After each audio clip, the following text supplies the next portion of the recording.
نحمده ونستعينه ونستغفره ونستهديه ونعوذ بالله من شرور أنفسنا ومن سيئات أعمالنا.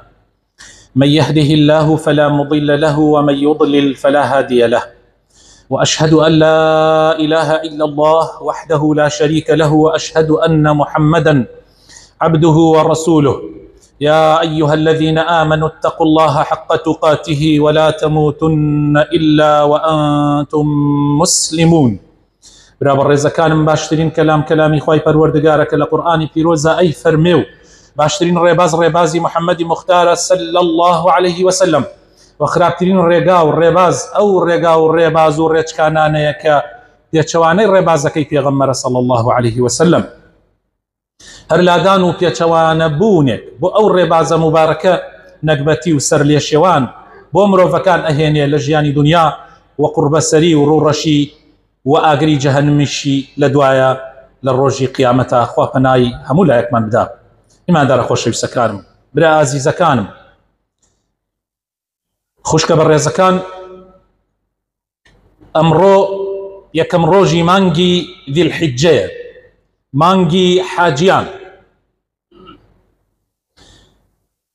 بو بي اوتري مانجي حاجيان چونك لم مانجيا حاجة كان همويان لمالي إخوة لمكي مكرمة كو أبنوا بو بجهناني فرزيكي قورة بايكي قورة لبايا قورة كاني إسلام أويش حجي بيروزة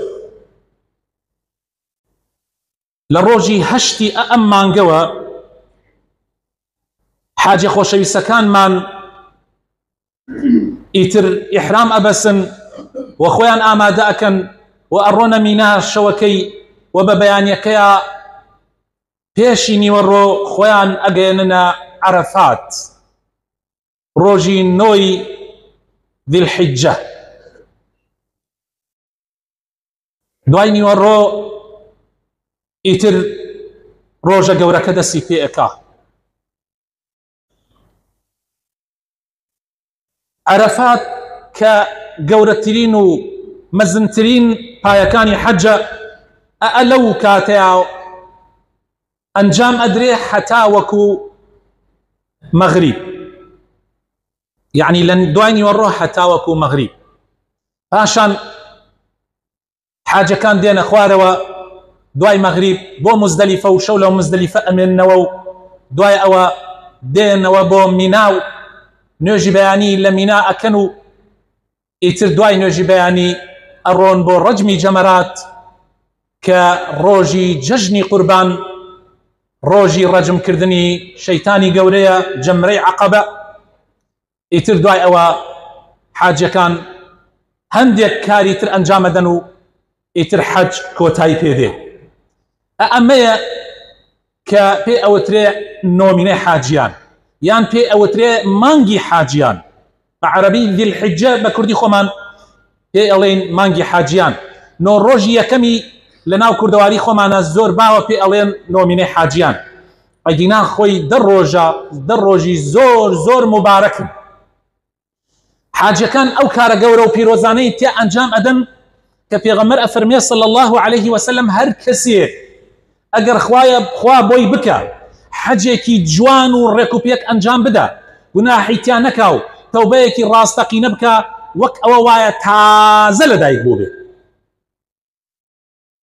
أو بو أوان بلام آية إيما كلوانية بهر عزرك لعزر كان حج نبيت نصيب مان إمكانياتي مادي مانية ناو مان درناتي بيرو بتمن بوينو ناتوانين بهو حر هويك لهويا كان آية إيما بيباش أبين لخير وخيرات نا والله بالرزق نا والله خوي تعالى إيما محرومناك خوي تعالى إيماش محرومناك بتيتشوانوا أجرو باداشتي زور قورمان بوهية. رسول الله أفرمي صلى الله عليه وسلم درباري أم دروجة أفرمي ما من أيام العمل الصالح فيهن أحب إلى الله من هذه الأيام العشر. أفرمي هيج روجان يكنية للروجان خوا أوندي أم روجانا للاي خوا قوربيو خوشويز بي كار كردن تيايا للرواياتك أفرمي أحب، للرواياتك أفرمي أعظم، يعني زور زور خوشويست لا إخوة. للرواياتك شا أفرمي أفضل، زور قوري، زور چاکتر لە هەموو کاتێ، زۆر خۆشەویستە لای خوای تەعالا کە کارکردن لەم دەڕۆژە کە پێی ئەوتی ئەیام العشر، سەرەتای دەڕۆژی سەرەتای مانگی ذی الحجە، مانگی حاجیان. هیچ کارێک ئەوەی ئەو کارانە خۆشەویست نییە کە لەو ڕۆژانە ئەنجامێدن. سەحابەکان طبعا يعني ئەم فەرمایشتەی پێغەمبەر صلی الله علیه وسلم زۆر سەرنجڕاکێشە، بۆیە سەحابەکان یەکسەر وتیان ئەی پێغەمبەری خوا تەنانەت غەزاکردن لە پێناوی خوا، ئاخر براینە غەزاکردن لە پێناوی خوا گەورەترین کارە لەم دنیایە، هیچ شتێک ئەوەی ئەوە گەورە نییە، تۆ خۆت ببەخشی، ماڵت ببەخشی، لەمە گەورەتر قەت نییە. بۆیە وتیان تەنانەت ئەوەی یعنی غەزاکردنیش لە پێناوی خوا ئەوەی ئەوە خۆشەویست نییە لای خوا، فەرمووی تەنانەت غەزاکردنیش لە پێناوی خوا. ئەجا فەرمووی ئیلا کەسێک نەبێ کە بچێ بۆ غەزا نەگەڕێتەوە بە ماڵ و بە نەفسی، یعنی شەهید ببێ و ماڵەکەشی تیا بچێ، مەگەر ئەو کەسە ئەجرەکەی ئەوەی ئەو کەسانە گەورە بێت کە لەو ڕۆژە لەو دەڕۆژە کارەکەن. سەیکەن خۆشەویستەکان، یعنی زۆر زۆر مەزنە ئەم دەڕۆژە، زۆر زۆر گەورەیە ئەم دەڕۆژە. بۆیە پێغەمبەر ئەفەرمێ صلی الله علیه وسلم ئەفەرمێ کارکە، هەوڵ بدەن، کۆشش بکەن، توێش و کۆکەنەوە بە قیامەتان، فرسەتێکی گەورەیە. سەلەف و پێشینانی ئەم ئومەتە ئەوەندە ماندوو بوون لەو دەڕۆژە لە کارکردن و عیبادەتکردن، لە هیچ کاتێکا ئەوەندە ماندوو نەبن مەگەر لە شەوانی لەیلەتول قەدر، تەنانەت لەوەش زیاتر بەخوا، هەندێکیان ئەڵێن لەوەش گەورەترە ئەم دەڕۆژ. وێ بەڕێزان ئەمە فرسەتێکی گەورەیە خوای تەعالا هێنایەتێ بەردەمان، با ئێمەش ئیستیغلالی بکەین. لەوانەیە جاری وهەیە ئەم فرسەتانە دووبارە نەبێتەوە لە ژیانی ئینسانە، زۆر جا فرسەت هاتووە و ئیستیغلالمان نەکردووە، هەل هاتووە بەکار یعنی لە شوێنی خۆیان بەکارمان نەهێناوە، لە دەستمان دەرچووە. ئەمە فرسەتێکی زۆر زۆر گەورەیە، بۆیە هەوڵ بدە ئینسان تۆبەیەکی ڕاستەقینە بکە، پەشیمان بوونەوەیەکی ڕاستەقینەوە بگەڕێتەوە لای خوای پەروەردگار، واز لە حرامەکان بێنێ، واز لە قەدەغەکراوەکان بێنێ. تۆ خەریکی گوناحێکی، خەریکی تاوانێکی، جگەرە ئەکێشی، نەرگیلە ئەکێشی، یان گوناحێک هەر لە گوناحەکانی تر خەریکی بڕیار بدە تەرکی بکە، تۆبە بکە، فرسەتە بە تایبەت لەم کاتانە لەم دەڕۆژە مبارەکە.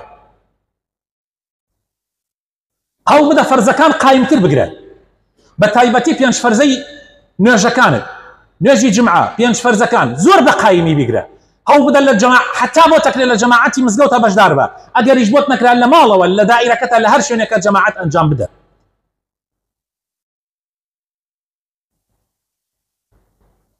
هەوڵ بدە هەرچی لە کارە چاکەکان هەیە چەندێک بە پێی توانە، سڵەی ڕەحم ئەنجامی بدە، سەردانی نەخۆش، شوێنکەوتنی جەنازە، هەر کارێک هەر کەسێ بە پێی توانای خۆی بۆ خێرکردن و سەدەقەکردن. ئەو هەترە باس ناکرد، سەدەقە بورهانە، خێرکردن بورهانە بەڕاستی. و ڕۆژوگرتن خۆشەویستەکانم زۆر زۆر گرنگە. یەک ڕۆژ لە پێناوی خوایە ڕۆژوو بگری، خوای تەعالا 70 ساڵ بەس نیەتت خوا بێ لەبەر خاتر خوا 70 ساڵ ئاگری جەهەنەم دوور دەخاتەوە.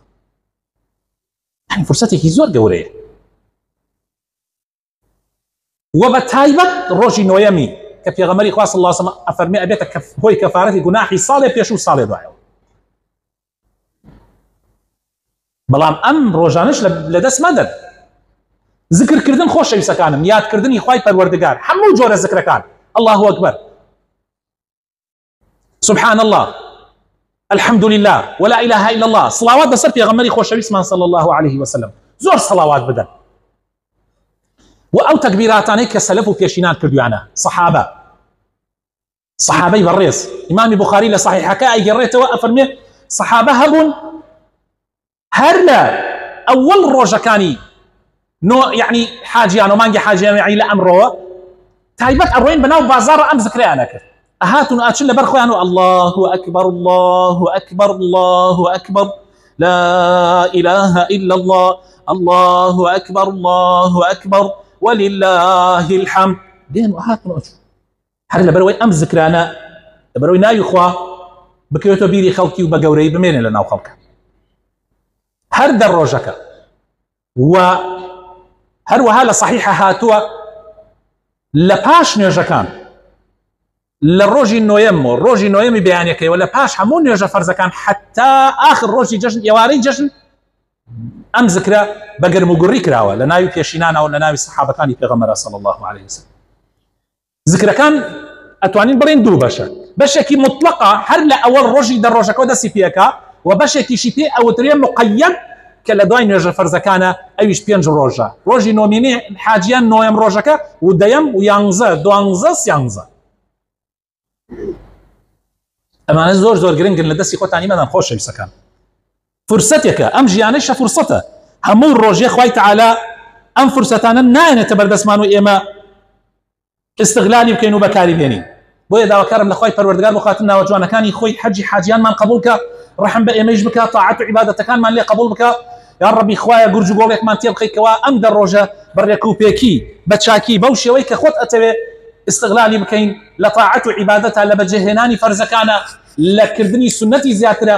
یا ڕەبی خوایە بۆ خاتن ناوە جوانەکانی خۆت شیفای نەخۆشەکانمان بدە بە تایبەتی ئەوانەی کە داوای دوعای خێریان لێ کردوین. یا ڕەبی خوایە احتیاجی محتاجەکانمان جێبەجێ بکە. یا ڕەبی خوایە هەندێک مسلمان داوای دوعای خێریان لێ کردوین، خوایە احتیاجیەکیان هەیە، پێویستیەکیان هەیە، خوایە لەم ڕۆژە مبارەکانە، لەم ڕۆژی جمعەی مبارەکە، لە یەکەم ڕۆژی ئەم مانگە مبارەکە داوات لێ ئەکەین احتیاجی هەموو محتاجێک، هەموو پێویستیەک، ئەوانەی کە ئێستا لە مەجلیسە دانیشتون و ئەوانەی کە داوای دوعای خێریان لێ کردوین، خوایە کە لە ناو دڵیانە شتێک هەیە، حەزێک، ڕاز و نیازێک هەیە، خوایە بۆیان جێبەجێ بکەی، خێری دین و دنیای تێ بخەی بۆیان. خوایە کوردستان لە بەڵاو مصیبەت بە دوور بگرێ. یا ڕەبی خوایە بۆ خاتر ناوە جوانەکانی خۆت، خوایە کار بەدەستانی ئەم وڵاتە صالح بکە، دادپەروەر بکە یا رب العالمین. یا ربی خوایە بۆ خاتر ناوە جوانەکانی خۆت، بۆ خاتر ئیسمی عەظەمی خۆت خۆشی و هەرزانی لە وڵاتمانە بەرقەرار بکە. ئامین ئامین.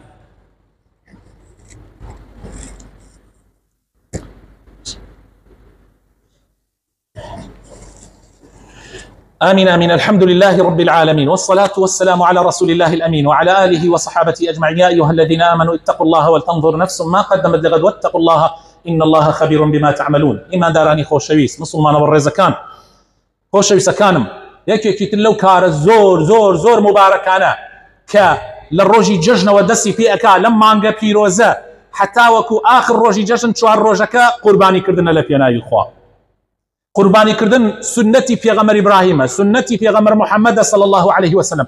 لقورترين كاركانا إن شاء الله لو تاري هفتي دهاتوا أجر خوا عمري باقي كردين قصيلة سركي كاركي زور مباركة أجر شيء من رزول في أم خلق أبم شوان تاني إنسان نازل يبغى شيء بلام إنسان أجر هيمت بكا الله لك كم ولا زور تو أوي في تكريبيك وبش بخواي پروردگار بس إن شاء الله خوي تعالى رحمته ألم كات خوي لكاتي قراني كان قرباني كردن زور مهمة لكاتك كخلق باري غوشتي نيه تو قرباني بكي كهتا أو روجا جاي خوي أجري بويا فرصته أجر هتب أم فرصة لدسمده أجر هتا إمكانيات هي أم قرباني أم صالة دسمده أم فرصتك كاتك موشي هي زعمني كانت وموشي أو خلق دواك وتتائسة أم كاتا فرصته خوش يسكان أم كاتنا فرصته خوش يسكان أم فرصته لدسخوت عمدا أجريتي أو نيتي هبو با لموياني نكاتا وهرلا أو كاتو أو نيته هيني يعني مثلا قال لا امرو يعني بيشان نيتي وبالا امرو للتوتي جاني نكاتوا لموي جاني نكاتوا